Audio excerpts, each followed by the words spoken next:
Welcome, everybody. So, today we're doing something a little different. We're not looking at a whole chapter or even a long story. No, we are zooming way in. We're going to focus our entire lens on just a single incredible moment in Genesis. And this moment, it's so dense with information, you won't believe it. The ancient mystics, they saw a complete schematic hidden inside of it, a blueprint for how the infinite actually speaks to us. So, let's just start by painting that picture. Okay, let's really dive in here. I want you to picture this scene in your mind, like it's in 4K. It's the heat of the day, you're at the Oaks of Mamre. The light is super soft, right? Kind of golden, and it's filtering through these ancient trees. Now you see Abraham, and he's rushing out to greet these three angelic visitors. But he's not who we're looking at. Our focus, it's on the threshold of the tent. And that's where we see Sarah. She's not all the way inside, and she's not all the way outside. She's just poised, right at the entrance. And the very air around this entrance, it almost seems to shimmer, to vibrate, Like it's a conduit for something we can't see. This isn't just a place, it's a crack in reality. And here it is. This is the verse. Genesis 18, verse 10. And Sarah was listening at the tent entrance. In Hebrew, Vayera shemad Petach ha'ohel. Now on the surface, that sounds so simple, right? Just a description of what's happening. But the Zohar, the foundational text of Kabbalah, it tells us to pump the brakes, stop, right here. It's basically screaming, look closer. Because this isn't just about a woman eavesdropping. Nope. This is the entire architecture of Revelation, just laid bare for us to see. That's it, exactly. The mystics looked at this one line and saw a complete map. For them, Sarah isn't just a person, she represents the soul. And that tent entrance? That's not just a location. It's the precise junction point, the meeting place between our finite world and the boundless infinite reality. And her act of listening? Well, that's the very mechanism of resection. Everything you'd ever want to know about how divine energy flows into our world, it's all encoded right here in this one little phrase. Okay, so let's really break down that central image, right? The Petach ha'ohel, the entrance to the tent. This is what you'd call a liminal space. It's a boundary. It's what separates the inner world of the tent, the private internal space, from the outer world where Abraham is out there talking with these divine messengers. For any sound, for any message to get across that boundary, it has to travel through layers and layers of reality. And this is why Sarah's positioning is just absolutely crucial. Think about it. She's not outside with Abraham, actively part of that conversation, but she's not deep inside the tent either, just lost in her own world. No, she is precisely at the gate. Her whole posture is one of perfect attentive reception. And what the Zohar is telling us is that this isn't about how she's physically standing. It's a spiritual state. It's the exact state of being you need to be in to receive a transmission from a higher dimension. Okay, so this really brings us to the core question, doesn't it? What is the sod here? What's the deep, mystical secret of this specific gate? I mean, why is this one tent entrance so incredibly important? Well, this is where the Zohar just blows it wide open. It redefines the term completely. It says the Petach ha'ohel, it's not a physical opening. It's the Petach demehimnuta, that's Aramaic for the gate of faith. And it tells us that this gate corresponds to the very lowest of the 10 sefirot, the divine emanations. This gate is the sefira of Malchut, or kingdom. And Malchut, this is a concept you really have to hold on to because it's so critical. It represents the final point of reception. It's the realm where God's presence dwells in our world, what we often call the Shekhinah. So here's the crucial point. For any divine flow, any revelation from the higher realms to show up and be perceived in our reality, it absolutely must pass through this one specific gate. It has to come through the vessel of Malchut. So when Sarah is standing there, she's not just Sarah anymore. She's embodying the state of Malchut itself. What's so brilliant about this is how it shows these two parallel realities just happening at the exact same time. On the physical level, yeah, it's a simple domestic scene. But on the mystical level, it's a full-on diagram of cosmic physics. To make this even clearer, let's try a modern tech analogy. Just imagine the entire divine system is like a massive, super powerful cloud computer, right? It's operating on a level we just can't directly access. So to get any information from it, what do you need? You need an interface, an API, a gateway. Well, that gateway, that input port, is the Petach ha'ohel. And Sarah, she's the active signal receiver. She's perfectly positioned right there at that interface layer, just listening, waiting for that data packet to arrive. Wow, okay, that analogy is super helpful. But now I want to see the whole map. If Sarah is the receiver and the tent is the gate, what does the rest of the transmission architecture look like? I mean, who or what is sending the signal in the first place? That's a great question, because what we're looking at is a living, breathing diagram of the Sephirot in action. The mystics didn't see these people as just characters in a story. They saw them as components in a single, functioning divine machine. All right, so let's trace the flow. Look at step 1, the source. The message itself, this divine promise of a child, it emanates from the sphere of Tiferet. Now, you can think of Tiferet as beauty or harmony. It's often associated with the Holy One, kind of like the central processing unit of the whole system, if that helps. Got it. So the signal originates from Tiferet. But then, how does it get from there all the way down to our world? That's where step 2 comes in, the transmitter.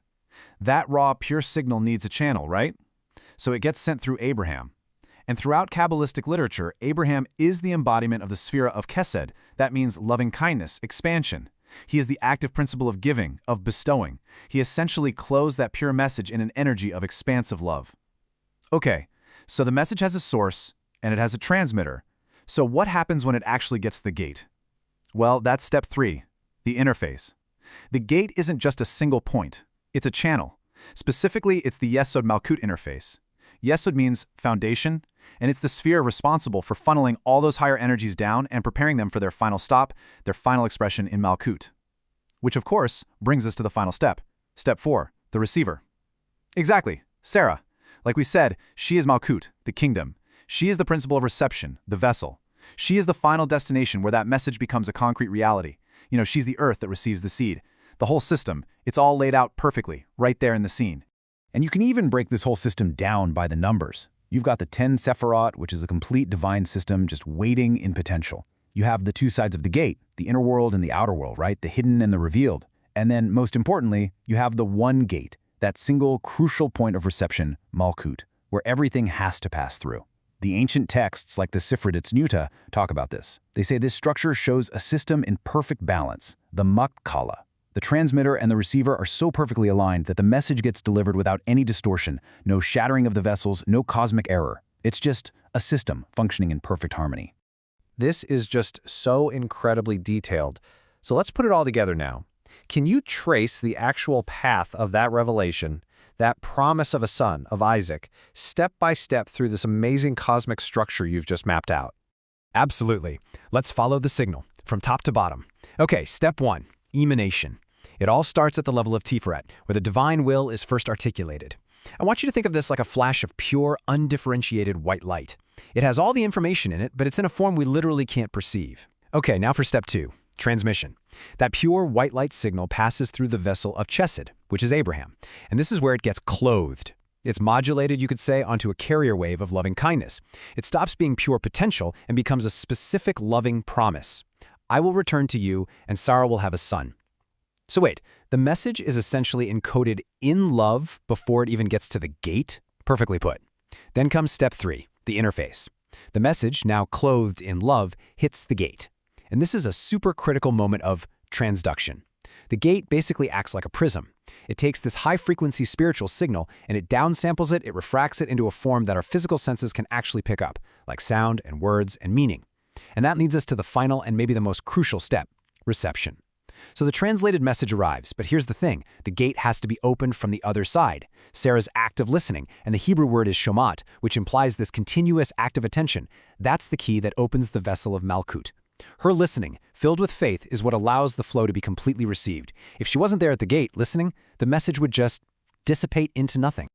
Okay, wow. It's a lot. I mean, it's an incredibly complex and beautiful system of cosmic engineering. But how do we make this accessible?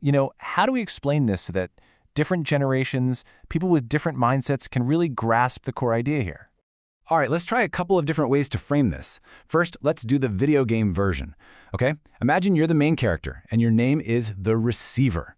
Your mission is to get a secret message from the king who lives in the Sky Palace. Now the king, he's like Tiferet. He can't talk to you directly, so he sends his most trusted knight, Sir Abraham, that's Chesed, to deliver the message. But here's the catch. The message is magical. You can only hear it if you stand in one exact spot, at the shimmering portal. And that's the tent gate. Your special power? It isn't a sword. It isn't a spell. It's your ability to listen really, really carefully. And when you do that at the portal, boom, you complete the quest and you get the reward. Now, for a more, let's say, analytical mind, we can try the cosmic engineering version. Think of it like this. The universe operates on nested levels of reality, right? Those are the Sephirot. So high-frequency data, the divine will, is generated at the core processor, which is Tiferet. That signal then gets modulated onto a carrier wave of expansive energy, which is Chesed. Now, to bring that signal into our lower frequency reality without any data loss or, a system crash, you need a specific boundary node API. And that's the gate. But here's the key. The end user node, that's Sarah, or the soul, can't just sit there passively. It has to be actively polling this gateway with a state of receptive attunement. And that attunement, that's what we call faith.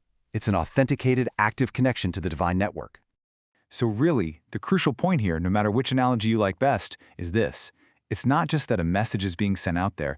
The ability to actually receive that message depends entirely on our position and our state of consciousness. We literally have to be in the right place, in the right state of mind, to hear what's being communicated. Precisely. And this is where this ancient cosmic text becomes, well, deeply personal. See, our own life is a kind of tent.